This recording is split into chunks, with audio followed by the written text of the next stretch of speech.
Hinayana path. Okay. I thought Zen is Mahayana because It says Zen.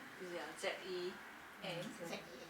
Yeah, usually it's Who? actually Zen Buddhism. I thought it's Mahayana rather than Hina.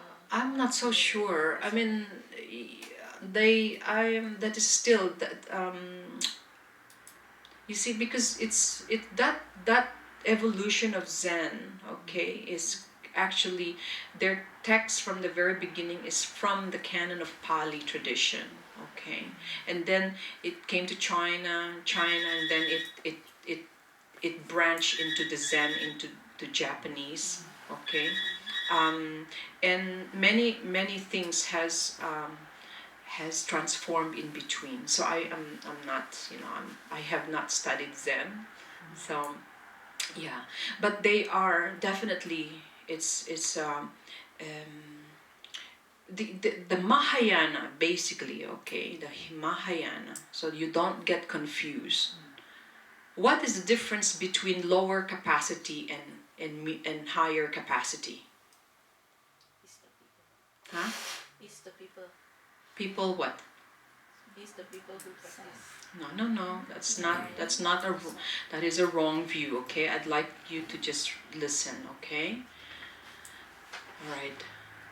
Lower capacity, which is the beginner practice, the first, yeah? And we have really studied this and talked to you about this, is what? Is your goal of that practitioner is to liberate himself alone. Okay? You go to nirvana alone, yourself, no one else. That is the root, that is the true practice, is I discipline myself because I wish to be liberated alone. I'm very emphasizing that. Okay? Okay. The Mahayana is much different. In what capacity? Is because what?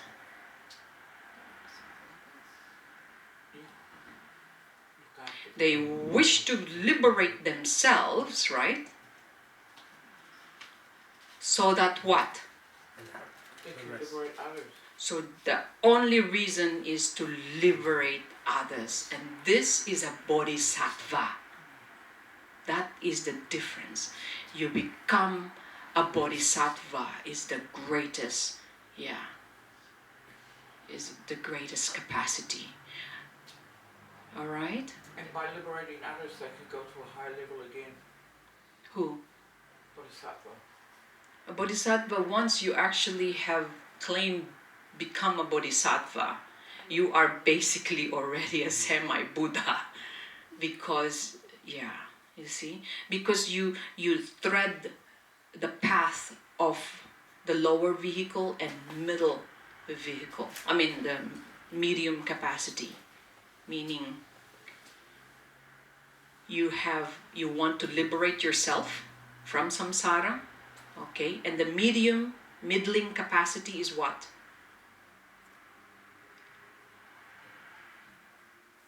Because remember, lower, medium, and the greatest. And the greatest have all the qualities of the lower and the medium, okay? Basically, the lower means you overcome the lower. I want to be liberated myself from samsara. And then I practice the medium or the middling capacity so that what? Liberate myself, okay? And others, right? It's like a step. 1, 2, 3. You cannot go from here all the way up there if you still have it's basically selflessness already. Okay, and to the state of the great capacity means that I will only work for others. Meaning some bodhisattvas, some others, like, you know what, I don't care, I'll return, I become human again. No matter how painful samsara is, I'm gonna go, I die over and over and over. Okay? Actually, I've seen that a lot in the Theravadins monk also. A lot of them are practicing that way also. Although they are Theravadin monk, but a lot of them are practicing that way. So which way? they will come back again and again to help others. So it's not so much on the tradition itself, because I've been with a lot of Theravadin. Yes, but there is the reason why there is a Hinayana, okay, and Mahayana. Okay, they're completely different. You cannot say a Mahayana also cannot just, they are Hinayanans as well, okay, but the difference is these are the Bodhisattva's path, okay, but the Hinayana are not Bodhisattva path, okay, that this is very, very clear. Okay, so of course, you know, because of practice of discipline, you have to be kind to others, right? But ultimately, that's why, you know, the Mahayana, we stress this is Mahayana path, which is you work only not for yourself, okay? Technically, really, not about you. Not about you, it's about for others. And this is a reason why, again, right, the philosophy is very clear. So even if, you know, of course the Hinayanas with great respect, yeah, but they are not practicing the Bodhisattva path. So that's you know, maybe you need to read more, okay? Not very sure. Yes, of course, because I think a lot of them, they practice not. I think there is a lot of misconception. Which one? On especially on this. No. There's no misconception. It's very clear.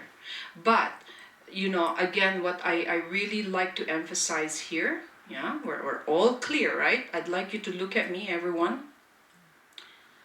Not because you are treading the path of Bodhisattva, okay, will have a negative, okay, or lower look for the Hinayanans, okay? This is something you need to understand, okay? They are, just because they are practicing the lower, okay, vehicle, they call it the lower vehicle because it's basically the most fundamental, but that doesn't mean they are lower. They have their own goal, okay? They have their own wishes. But the Mahayana, actually you cannot be a Mahayana if you have not threaded the Hinayana path, okay? But there is a philosophy difference, okay? And these are from the school. There are 4 schools in philosophy, and you need, if you go into more of this, okay, they are definitely not, they have not opened the book of the Mahayana, which is, you know, like you're talking about Santantrika, Shittamatra, you know, all this Madhyamaka, you know, Madhyamaka, yeah, and that is the middle way, okay? And so, and the Tibetans are the middle way, okay, which is also, there are 2 kinds, the Prasangika, okay, and in the Madhyamika philosophy. This is beyond, okay? This is all the Bodhisattva path. So, but again, it is very, very critical because a lot of view is that Mahayana thinks that Hinayana is lower. It's not right thinking. Okay, you're gonna have to cut that. But also, Hinayana, as you could possibly see this in the future in your practice, Hinayana will say, well, Mahayana is a bogus, or Mahayana doesn't exist. Okay, well, that is because, you know, but that's not true, because there are really profound, okay, texts and masters that after the Buddha has passed, okay, there's the revelation of another vehicle, and that is the Mahayana, okay, which the Hinayana have not, of course, received. Okay, that's why, and this is it's very complicated if you think, but it's not.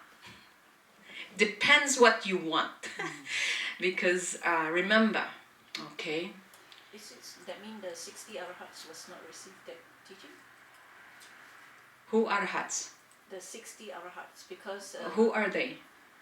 Because according to the sutta, when Buddhas actually asked the 60 arhats to go out and teach the Dhamma, and none of them should walk in the same direction. That is how the Dhamma is spread. Yeah. So if you're talking about that, that means the Sawaka Buddha itself, because Arahat is equivalent to Sawaka Buddha, I mean they don't actually have opportunity to listen to this at all, the teaching.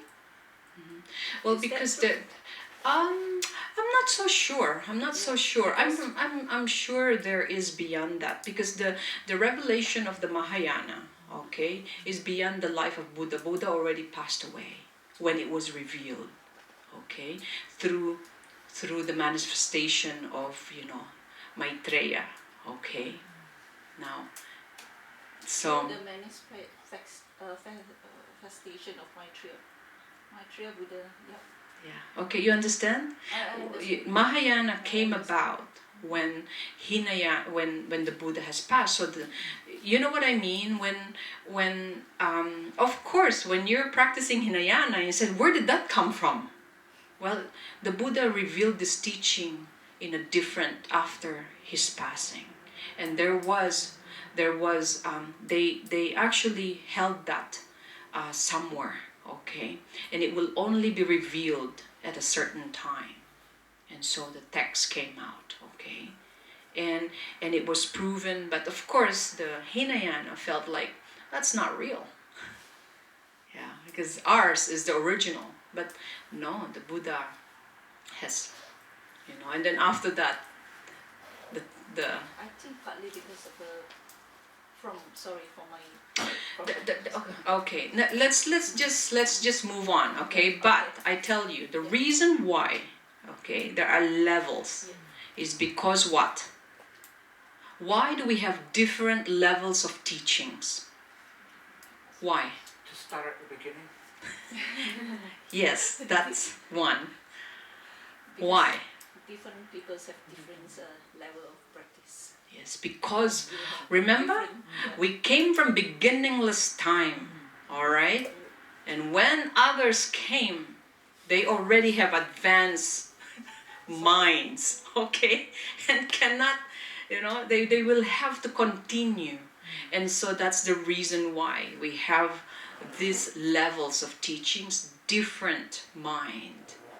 Or the Buddha, that's the truth of the Buddha's teachings, is it is not only in one flavor, okay? And because if you, in a certain capacity, you cannot swallow this. Can you swallow metal?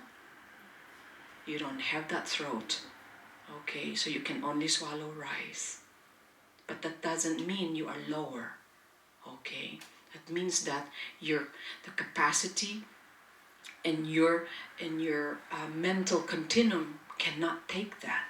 But yet, it's the same thing, is that it helps you all the way, okay, at some stage, reach enlightenment. But it depends on your ability and capacity. Yeah. So this has nothing to do with whether or not we are lower or we are higher. Not that at all. Okay, on who is right and who is wrong. That is the worst part, because I know, because of the debate, that's why I know. Yeah. So, yeah. So that's the difference. Okay, but that's a good point, because if we're getting stuck, if you're getting stuck with this, you need to understand, right? We need to understand. Okay. All right, so let's go back to the refuge, okay?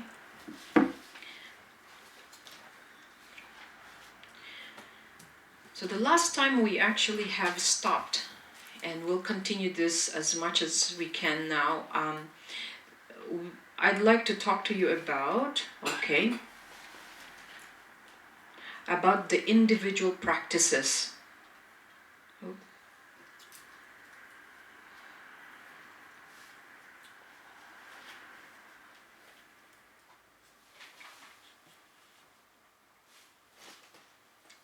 What am I doing here? Okay, there you go.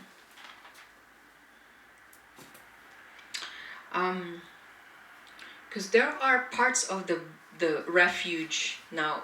You pretty much understand your refuge, right? Yeah? Really?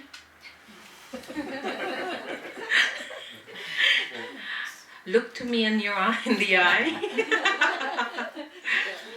Yeah? So, the reason why we have to really nail this, because I tell you, this is the only gateway. You cannot keep, your pratimoksha vows, which is your precepts, if you do not do proper refuge. You will not be guaranteed be able to keep that. Okay? Because you can slide. You will slide. Because you don't have, your refuge is weak. Then you break your pratimoksha vows. Also, without proper refuge, okay, and you cannot take bodhisattva vow. Okay? And without your refuge at some stage and you want to receive tantric vows, you will not be able to take tantric vows. So every practice in the path is basically the source and the basis is from your refuge. Okay? This is serious. It's not like you're coming to the temple, non-stop. Then you can receive all the vows that you can. You won't. It's not about that. You will not be able to keep them. They will degenerate. Okay? So, the manner of going for refuge. How can refuge actually arise in our mind? Or how can it how do you even remember your refuge? Well, how will it arise? In the service. Well, you better be. It will only arise, okay? The only reason why the refuge comes there is because what? Of faith. You have to have faith. Okay? You need to actually believe that the Buddha, the three jewels, have powers. Otherwise, you will not run for them. Okay?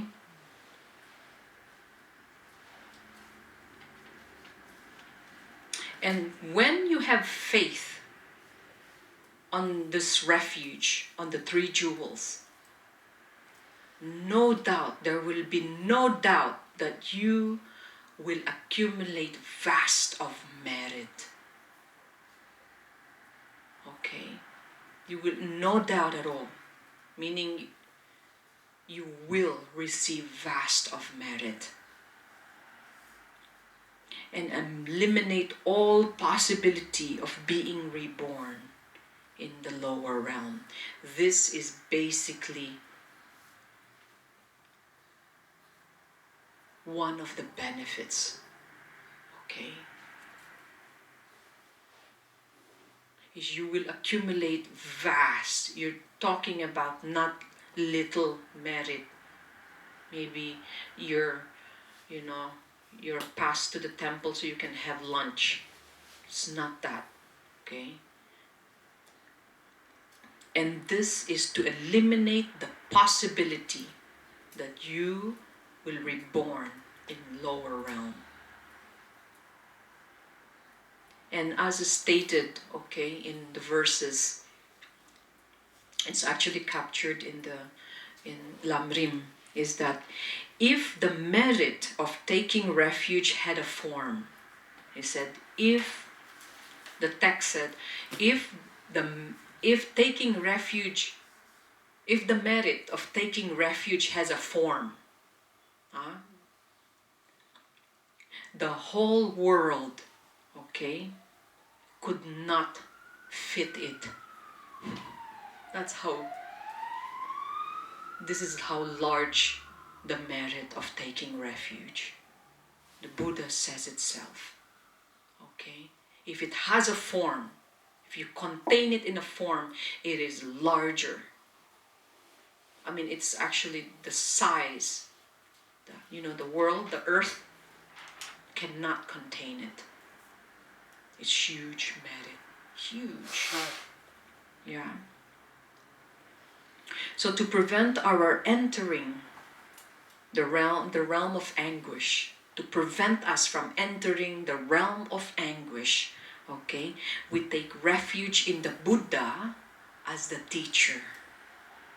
Of course, we know he was the one that gave us instructions on all this, right?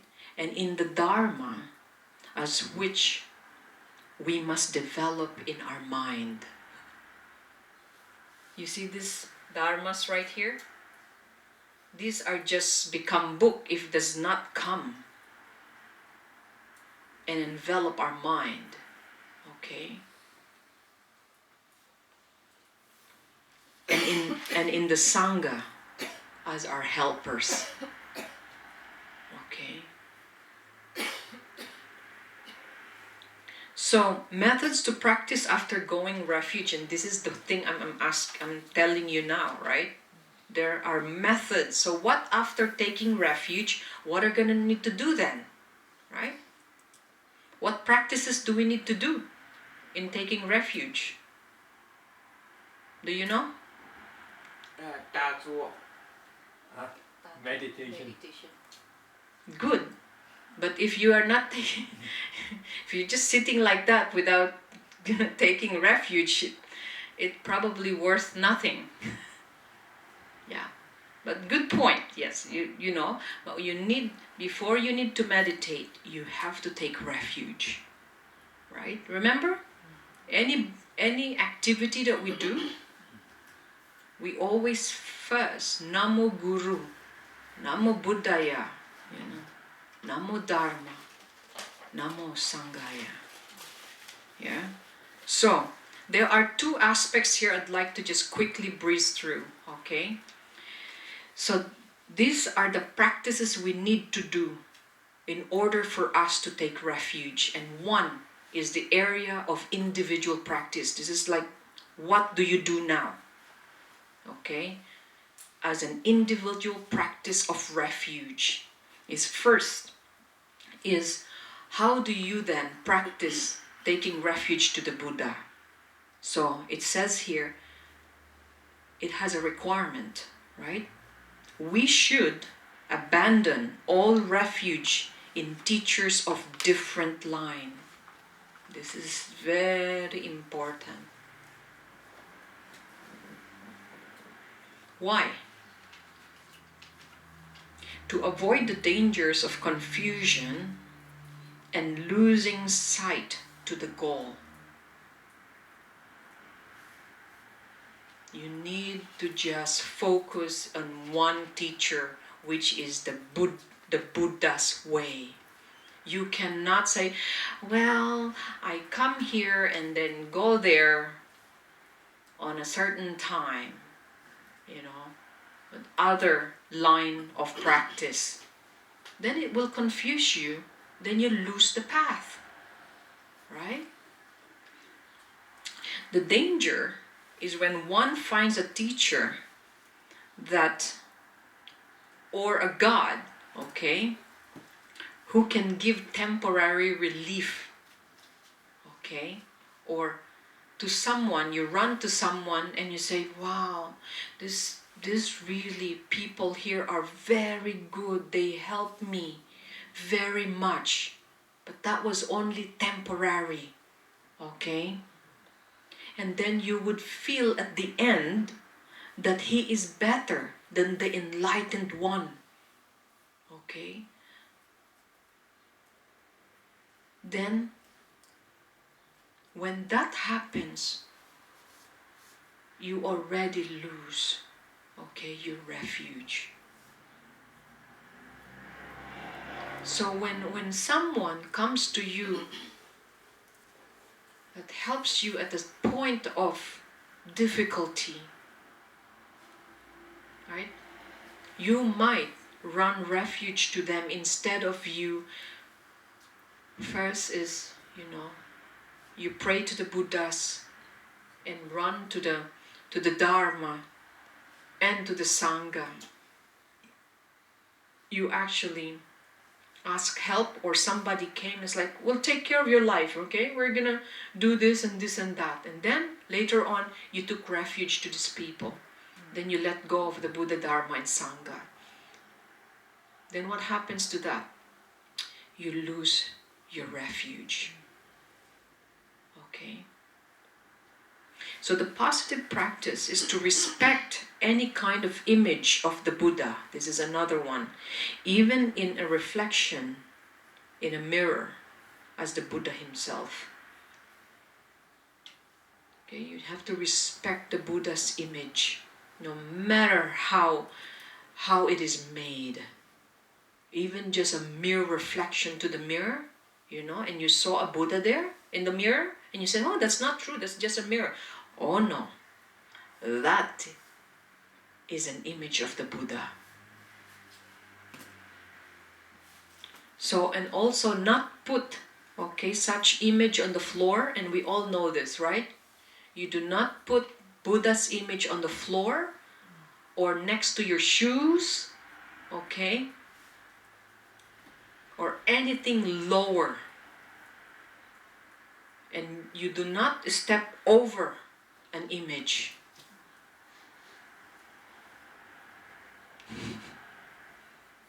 Okay?